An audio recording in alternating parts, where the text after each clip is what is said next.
Traditional dress shirts are uncomfortable and hot. They trap sweat and rarely stay tucked in. Don't spend another dollar or frustrating day on a dress shirt that will only last you 6 months. Serve Clothing has changed the game with sweat-proof mesh collars, built-in vents for breathability, and extra length for a secure fit and tuck. The antimicrobial fabric fights odor, keeping you fresh all day. It's no wonder these shirts sold out 4 times last year alone. Get yours now at serveclothing.com before they're gone. Serveclothing.com. Welcome to the KSL Real Estate Show. Hear updates on the national and local Utah real estate markets. We cover residential and commercial properties. Plus, get inspiring ideas to make your house a home from our sponsor, Osmond Designs. Here's Heather Osmond and Jeff Caplan on KSL News Radio. Welcome to the KSL Real Estate Show. We're glad you're listening. I'm Jeff Caplan. Heather Osmond is here from Osmond Designs. Her stores are in Lehigh and Orem. Yes, they are. And everything is on sale at Osmond Designs. Today, it is an additional 20% off the lowest mark price. We have so many fun things right now. So check it out. Valentine's Day is coming up. It's never too early or too late to buy someone you love a great gift. And, you know, the great thing about home decor is that it's one size fits all, which is awesome. Today, we are so excited to welcome back Dan Evans with Summit Realty. He's one of the top real estate agents in the state of Utah. Welcome back, Dan. Hey, thank you for having me. It's so fun to have you. Yeah, I know. What a great time. I will say, as a shout out to Osmond Designs, we have the collaboration with Minky and Osmond Designs blanket. And it is the best blanket and probably the most fought over thing in our house. Okay, so it's the down comforter duvet cover, right? Is that what you have? I figured you'd fill in the gaps for me. Yeah, yes. Yeah, that's it. Oh, Wait, Dan. come on. Sing your own praises. Tell everybody what it's called. No, this is awesome. So I collaborated with Minky Couture on a brand new bedding line. So they've been doing blankets for years and years and years, and they're incredible. But all of us probably have 6 or 7 of those by now.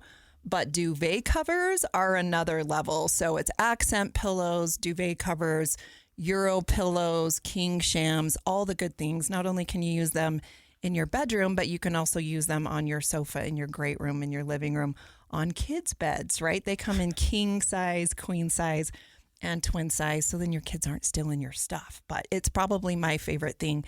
And it makes going to bed cool again and amazing. They're super heavy and incredible. So thanks for the shout out, Dan. Cool might be the wrong word, by the way. They're pretty warm. It makes actually going to bed really, really warm. Toasty and heavy. It's great. And we're going to have to get some accent pillows too. But it is easily the most fought over thing in our home. Also, when it gets messy because kids roll up in it, it's also really easy to make the bed because it's so heavy. It's great. It's so great. Thanks for the shout out, Dan. That's awesome. I'll pay you $20 later. That was great.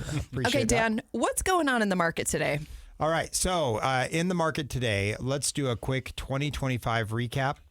Is we had a little over 4 million sales nationally. So that's homes that were bought or sold, sides of home. And that was relatively similar to 2024.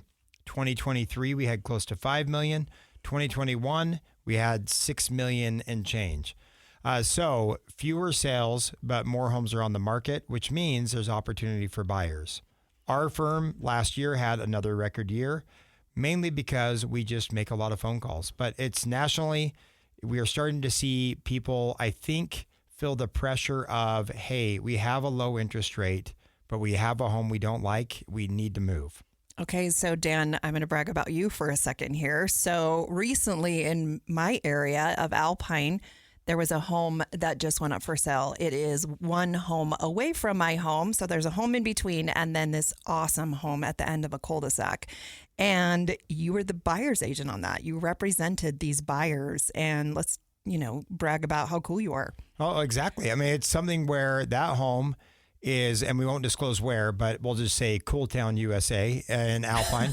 But it is such a great lot, and it sat on the market for, really a lot of last year. It was overpriced. It was I would say it's what you see with a lot of bigger homes is it was dated, had impeccable grounds.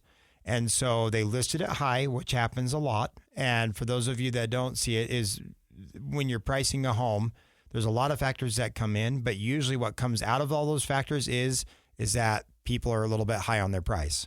So it sat from I think May until we wrote our offer in January. And it went from a higher price and almost $1 million lower is what my buyers got it for. Wow.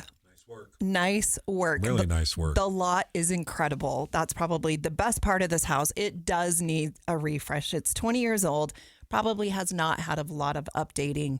So, I mean, for someone like your buyers to come in and do a full gut on this home, I mean, what a score. Oh, it's a great score. And for someone like that, where you have a home that needs to be updated, it's a huge opportunity for people who have the cash to do it. It represents tremendous upside for them, and they're getting a premium lot where you can't find those really anymore. You have to find an existing home and do something to it. So, Dan, not only do you represent buyers, and experience is key, you have the ability to look at all the past sales, all the history of all of these homes, and that really gives you an advantage in representing your buyers and negotiating great pricing on these homes. Well, it's an interesting thing, and I'm glad you brought that up. So that home in particular, we looked at it, and between me and my team, we have sold that same home 3 times. And so it's weird that over the course of 20 years, you have a home that's in that price point, really nice home, but it's been sold 3 times and we sold it. And when you have an agent like us where we know the inventory, we go through every home that comes up on the market. We see homes when they come off the market because they didn't sell. You're getting some experience and knowledge that helps you make good decisions. Okay, let's talk about listing a home. You recently talked about pricing it correctly from the beginning. There are so many mistakes that agents make. Experience is everything. How do you go about that? What makes you different? How we go about it. So when a home gets priced and you see a home come on the market, and I'm talking to the general audience and Heather and Jeff, is you see a home come up on Zillow, and if your immediate reaction is, man, that seems really high, it's usually because it is. And it's a combination of a few factors. Number one is what the seller wants for the home and what their hopes and dreams are. That's number one. Number two is the agent's market knowledge. Number three is the agent's desperation to get more business. And then number 4 could be, hey, what the seller wants to get to go to another project. What's interesting is none of those things factor into what a buyer is willing to pay for a home, but that often doesn't get considered. And the reason is that with our industry, there's not much transparency. There's not a lot of research or background. It's usually, hey, I know my nephew or my cousin or my neighbor knows this area. Well, has that gone away since they changed the commission structure, or is that still very much a factor? It's still a factor. And the price range that we often see, the higher price point, we're starting to see people go away from relationship based and just say, hey, who actually gets things done? Because really, we're trying to solve a problem for someone. But when you see a home like this one, we'll just say your neighbor's home, because I don't know, we should be safe here, is that home started out, I mean, in this case, 30% higher, almost 40% higher, 35% higher. And that's a combination of a seller who had a belief in their price based on their belief in their price. And they had an agent who on the stats had never sold a home over $1 million. So you get something that's several $1 million, and then you start to say, hey, I mean, it all looks the same to me. Let's just price it and see what happens. Well, and don't you think every seller always thinks their home is worth more than it is, right? Of course, I want to think that. I want to get a huge amount for my home and then buy another home. But the point is, sometimes you need to be the agent that will tell the truth and be the bad news bearer and, give the disappointing news to that buyer or I guess the seller that your home isn't really worth what you think it is. But if you do maybe these upgrades, so to speak, or depending on the time frame that they need to sell their home, they really need to negotiate and give yourself a range of, we have a year to sell, we have 6 months to sell, we have 2 months to sell. That's a big difference in what you would originally list that home for. Exactly. We get hired all the time on a deadline. And when you have to meet a deadline, the only thing that matters is, okay, if we have 90 days to sell this home, we need to price it well so that we have no problems. And so to answer your question, Jeff, about does this still happen?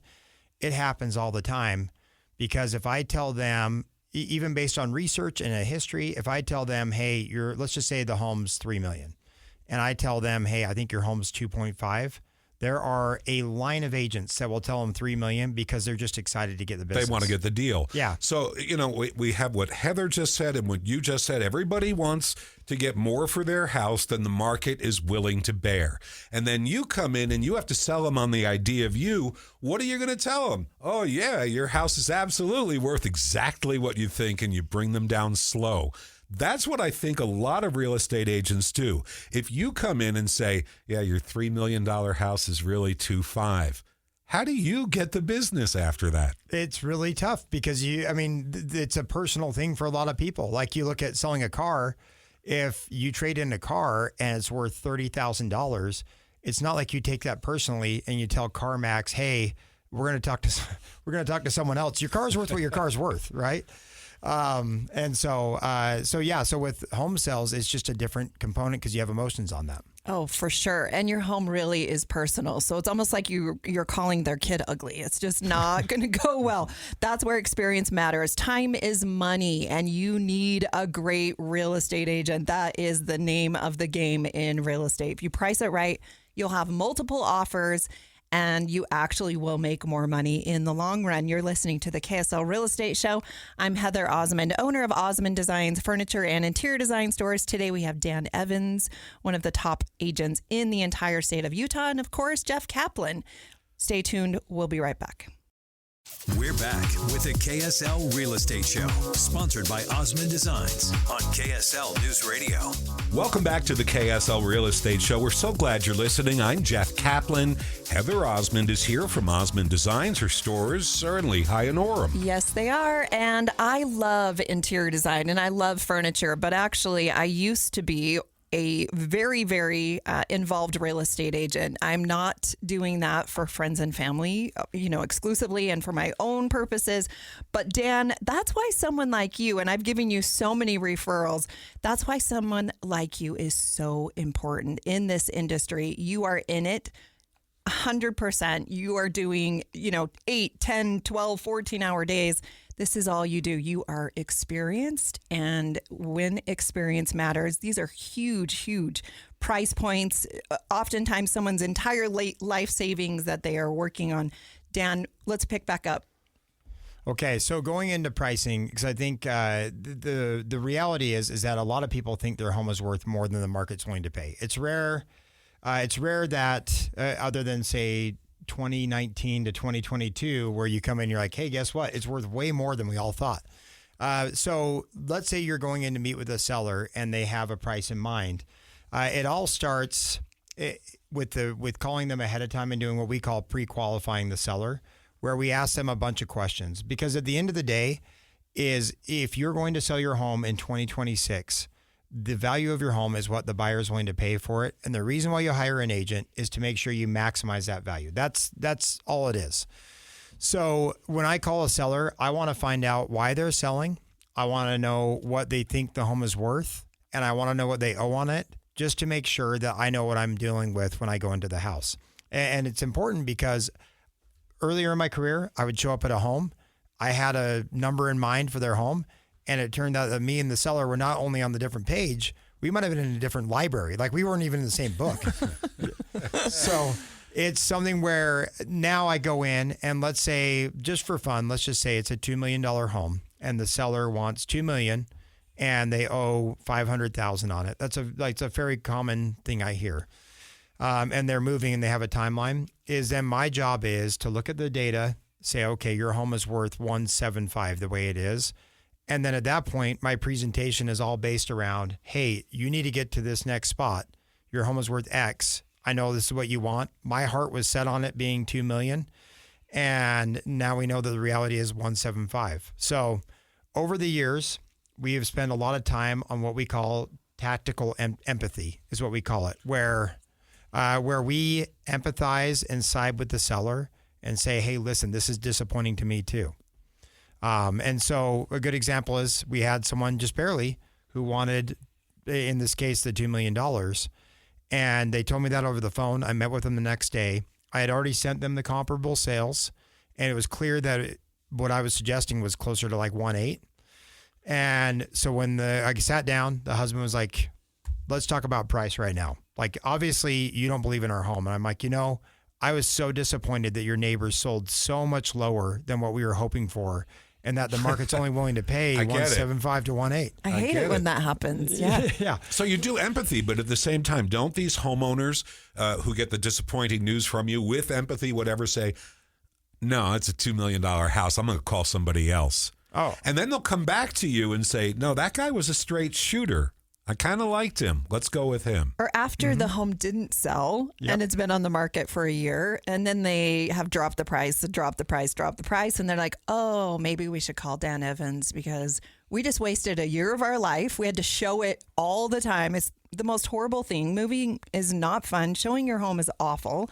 You get all of those people that make appointments and then they don't show, and you spent 3 hours cleaning. And I mean, there's just horror stories, right? Oh, yeah. And then they call you back, and then you come in and you sell the house. Yeah, or we bring a buyer and pay $1 million less than what they listed it for, something like that. You bring the buyer out. But yeah, I mean, selling a home is a pain in the butt. It's at least an hour to get ready to show a home, and then you have another hour when the agent's there. Then you're wondering what they think about it. It's not a lot of fun, and to go through that for 3 months or 6 months or a year is just awful. And then at the end of that time frame, if you really still don't know what's going on, that's even worse. But the majority of homes that don't sell are in that scenario. So, Dan, I think of people in the $2 to $3 million price range, successful people who know their way around money a bit, and that gives them the confidence to fight with you over the value. But for everybody else out there, do you ever hear this line? Well, Zillow says it's worth... Oh, yeah. Zillow, Trulia, Redfin are always... good little arguments there. And so, I mean, I'm like you guys. I look at Zillow. I get Zillow alerts in my neighborhood. If I look up a home that I'm going to go show or going to go list, I get Zillow alerts in that neighborhood into perpetuity. I mean, I've got Zillow alerting me to everything around the planet.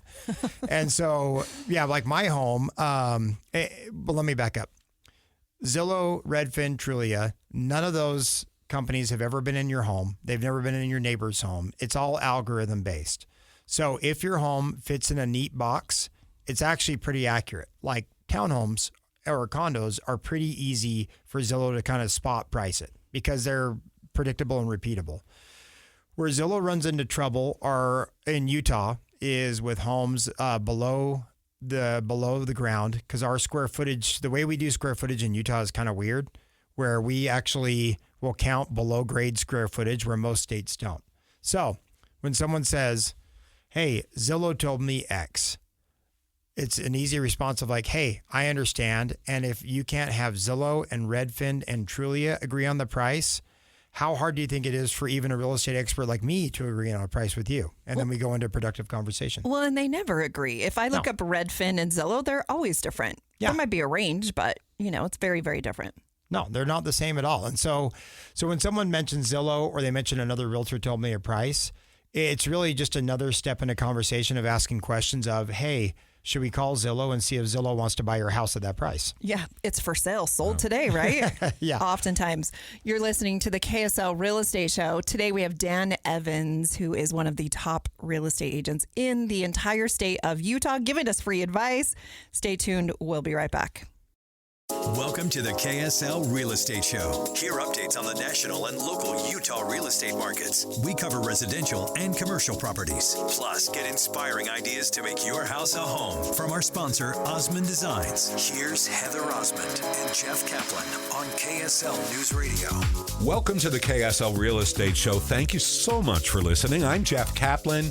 Heather Osmond is here from Osmond Designs. Her stores are in Lehigh and Orem. Yes, they are. And it is always fun to design and decorate homes and furnish homes. But today we're talking about selling homes. So we brought Dan Evans, one of the top real estate agents in the entire state of Utah. He works for Summit Realty.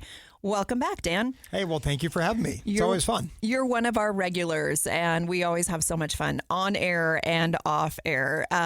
If you're just joining us, we were previously talking about Dan representing a buyer on a killer house in Alpine, and we were giving some tips and tricks on how to list your home, how to hire the right real estate agent. We can talk about interest rates, so many things. Dan, take it away. Okay, well, thank you. And also, I can't. Heather is wearing a hat with a dog on it, and I honestly can't stop. I can't stop looking at it. So anyway, back to housing. I am a Provo High Bulldog. I'm just saying. So there is meaning behind it. Yes. Hey, well, my kid is playing today. We have a game tonight at Provo High. Oh, all right. That's funny. So on pricing, Jeff asked about how to basically talk about pricing when Zillow's saying a higher price or another realtor saying a higher price. So a great example is we have a home that I actually represented a buyer on. I usually do a lot of seller stuff, but we do buyers occasionally. And the agent who listed it, she called me up. She's from Park City. And she called me up because we had worked together a few times. And she told me, hey, I'm meeting with this client in Holiday, and I just need to get your sense on pricing and a few other things. As we're talking, she mentioned that another agent that was in the area had mentioned a price that was like significantly higher. So we'll say $1 million higher than what we were both thinking it was worth. The challenge is that she then was faced with two things. One, thank the seller for their time, even though it was a divorce and they have to sell the home, and just say, hey, deal with the other agent. Or she had to say, okay, I need to take this home at a higher price, and then we'll see what happens. And this is a good example because weirdly enough, 8 months later, I ended up representing the buyer on the home. The home was listed, I want to say, let's see here, almost 40% higher than what my buyer paid for it. So that seller went through most of 2025, little price reduction, little price reduction, little price reduction, showed it, I think, close to 35 times. That's agony. Oh, torture. Seriously, horrible. Yeah, and each one of those 35 times is hours at a time of prepping it. The seller had young kids. I have young kids. Trying to clean up a house with young kids is like trying to stop a river with your finger. It's just like it doesn't happen. You're hurting cats. Oh, it's the worst. So that seller showed it 35 times. And at the end of the day, her reward was her home sold for almost 40% lower than what they initially listed, all because a realtor told them a high price and they believed it. Okay, so time is money, Dan. Yes. Right? You're making all those house payments in the meantime, even if your home is vacant, right? And you're sitting on this house and you're not getting any offers and you're dropping the price. You're making these mortgage payments. You're having to go over and maintain the house, flush the toilets, mow the lawn, all this stuff. If you just price it right to begin with, you can move on with your life. Okay. Speaking of moving on with your life, you mentioned this house was a divorce, right? Correct. So you really want to move on with your life, and there you sit for a full year waiting to get out, waiting to be liquid? Not fun. Not fun. And not fun when that's the last thing that you're splitting asset-wise, too. And so the message in all of that is that because one person said, hey, I think it's worth this, they ended up sitting on the market. And to be fair, it is tough to price higher priced homes. When there's not a lot of comparable sales, it's a bit of an art form rather than a science. Pricing, again, a condo or a townhome, it's mostly a science. So much easier. Okay, so let's talk about the elephant in the room, interest rates, right? Most people are sitting on 2 or 3 or 4% interest rates, and interest rates right now are 6 or 7, kind of fluctuating around there. It's hard to give up that really low interest rate and then jump into a higher interest rate. Let's talk about the strategy behind that. Yeah, it's probably the challenge of our time right now is taking a low payment and trading that in for a higher payment but a better lifestyle. And so I think up front, financial prudence is usually the wise way to go. Is if you can afford it or you can't afford it, don't do it. But what we're finding is the last year and this year, we are seeing people who bought during COVID are now moving on to something else. And actually the percentage of sub 3% interest rates now is at its lowest point since 2016. So we're now at a point where lifestyle matters rather than, hey, is my payment great? And people are prioritizing amenities and space over having a low rate. So if I were in that situation, and you have a scenario where you're trying to move, it could be for a variety of reasons, but work, schooling, or just simply access to the recreation, is you need to consider that, hey, that lifestyle matters quite a bit. And in 10 years, are you going to care that your rate's a 3% or a 5%? Side thought. Yeah. Is there any percentage of your income that should be put toward a mortgage and no more than that? Do you have a rule of thumb when you're out there on the street selling, buying? Yeah, and that's changed. It's funny Heather and I go back license-wise a ways. I remember back when it was 30% was like the max. I remember 25, but I'm older. Yeah, not much. But yeah, 30%. And it all depends. It really depends on so many factors. But if you're in the higher price points, it really shouldn't be more than like 10 or 20% of your income. If you're in the higher price points, I think stretching to buy a big home is a huge mistake, because those bigger homes have carrying costs that are so significant on top of your mortgage payment. How about starter homes and mid-range homes? Starter homes, and it again depends on financial prudence, but often you see 30 to 50% is what you see. Ouch. Yeah, I would stick towards 30 or 40%. If it were over 40, I would strongly consider renting and save up your money. Well, and it's no fun to be house poor. No. Right? You can't go on vacation. You can't go to a jazz game. You can't go to dinner. Like, it's just not a smart idea. So make sure that you're being wise. There are creative ways that you can get into the home that you want. Maybe it's finish the basement and have an accessory apartment, which will give you some additional income. Maybe, Dan, family moving in, right?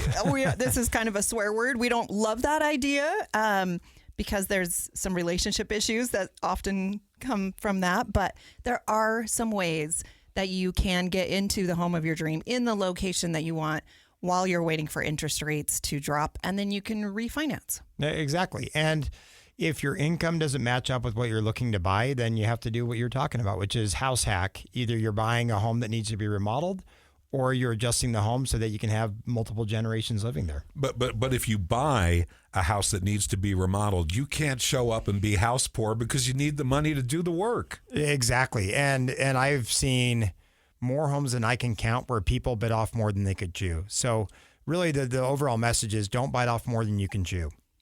Well, and there's always surprises, right? As soon as you take down a wall or you repaint a room, then then the hardwood looks bad, and then you have to do that, and it just snowballs. No, there's never a case where someone says, that remodel was so cheap. It's always way more than you want. Okay, let's talk about new construction versus remodeling, because that's always a hot topic as well. Everybody always wants the brand new house, right? But oftentimes there's some trade-offs with that. You're in a new neighborhood and there's a lot of construction and there's a lot of noise and you get smaller lots, and oftentimes the homes that are existing, that are in incredible neighborhoods and incredible lots, maybe they're not as desirable. Tell us maybe some of your opinions on that.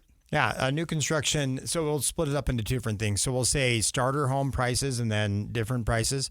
Starter home prices, the upside is you get something new, you get something fresh, you get higher ceilings, you get bigger rooms.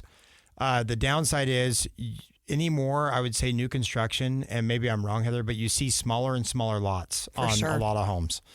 And so your trade-off for getting new is you're getting more neighbors and you're getting something newer. The existing homes, buying an existing home, there are a lot of costs on the home. And if you plan it out over 5 to 10 years, the upside is you have mature landscaping, you have an established neighborhood, and you have a lot of the things that you have to pay for the new home already done too.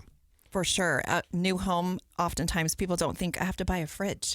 I have to buy window coverings. I need to put in my landscaping. And there's just a lot of costs that are involved that are oftentimes people don't think about. Yeah. And if you're in an existing home, those are optional costs. We're in a new construction home, it is a required cost. And unless you're willing to show off yourself to the neighbors. And if you're in new construction, you're going to have a lot more neighbors. It's so true. But on the higher price point, it is the age-old question. I was talking to someone this morning who they were staring down a 3-year custom home build, or they were looking at buying something and doing a little bit of remodeling. And we spent a half hour talking about that. Yeah. And anytime you build a brand new home, it always takes longer. It's always more expensive. So you need to put those in the equation as well. What kind of homes are these that it's a 3-year project? Big. I imagine so. Yeah. But anymore, you see homes, we were just talking about square footage off air, is you see even like we'll say 7,000 square feet, which is a huge home. 7,000 is a lot of square feet.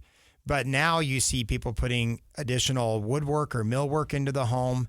There's more intricacy than there was, say, even 10 years ago. And so it just takes forever to build that. I have a question about something we haven't gotten to, about location. When I moved into my neighborhood, it seemed like everybody had little kids, 4 and 5 years old. A lot of them are graduating high school now. This neighborhood is becoming older. What happens to the price then? We have to get to that subject. Yeah, absolutely. So with the home prices in a neighborhood like that, there are areas of the Salt Lake Valley that you see will go through periods of kids get older, then the neighborhood has empty nesters, and then you see it start to, they call it gentrify, but you see things turn over. It churns. And what's crazy is the prices don't necessarily go down, but what you do see is the first couple of people, especially if they're bringing kids into a kidless neighborhood, they're on a bit of an island, and then things start to snowball. But usually those are premium locations, and so people are willing to pay for those homes. Oh, for sure. Okay, before we close the segment, I need to give a shout out to Central Bank, who is the sponsor of this KSL Real Estate Show. If you are looking to get a new construction loan, they do that. If you're looking to get a residential loan, they do that. If you need to remodel, you need a HELOC loan, they do that. You need a kid savings plan. Oh, wait, they do that as well. They've been in business for over 130 years with locations all across the Wasatch Front. Thank you, Central Bank, for supporting our community and investing in us. We love you so much. Today we have the KSL Real Estate Show, Dan Evans, Summit Realty. Stay tuned. We'll be right back. We're back with the KSL Real Estate Show, sponsored by Osmond Designs on KSL News Radio. Welcome back to the KSL Real Estate Show. Again, thank you for listening. I'm Jeff Caplan. Heather Osmond is here from Osmond Designs with stores in Lehigh and Orem. Yes, we do have beautiful stores in Lehigh and Orem. If you're out and about today, please stop by. We would love to have you visit our stores. Everything's on sale. It's an additional 20% off the lowest mark price. And it's beautiful outside, beautiful weather. It's a great time to buy a home. It's a great time to sell a home. Today we have Dan Evans with Summit Realty back on the show. He's one of our regulars. Welcome back. Hey, well, thank you for having me back. And yeah, this is one of those days where you think, oh, spring's right around the corner. And then you look at the calendar and no, it's not close enough. No, but things are selling in Utah, Dan. Give us a heads up on that. Okay, so things are moving in Utah. It has, I would say it's been a fast start to the year. There is quite a lot of interest in everything. And so we were actually talking off air. Even though there are more homes for sale, and people think that it's a buyer's market, the amount of demand on homes is really high. If a home is well priced and it's in great shape, it is moving, and usually with competing bids. So all that to say, if you're considering selling your home in 2026, your competition is whatever homes are out there, and then eventually some other homes will come up, but there are always buyers out there looking for what you have. And as a seller, if you're going to enter the market, is consider just a couple of things. Is one, if your home is in great shape and it's up to date, you can price it where you want to price it and you'll have competition. If it's not up to date and it needs some remodeling or needs some projects, you need to factor in those projects in your pricing so that the buyer will take that on. But if you price it right in either scenario, you will have people fighting over the home, and they're willing to make concessions for you to get your home. So that means you can stay in your home a little bit longer to try to find your next spot.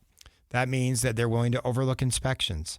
So pricing a home from the beginning is the safest way to get the most money for your home. And in the higher price point, Dan, most of those people, they don't have the time or they don't want to mess with a fixer-upper, right? They come in, it's a lot of work. People don't understand. So as a seller, if you can do some paint, some carpet, redo a few things, refinish the hardwood floors, whatever that is, your home will show so much better and you're more likely to get a higher price, correct? Yeah, correct. If you're not under the gun to list your home, let's say your timeline is June. If you have the time, I would absolutely do some of those refreshers, because and I'd say the common thought I hear from people is, well, the buyer's going to do what they want anyway. And that's some of the point, but the main point is when a buyer walks in your home, it needs to feel like the price point that they're paying for it.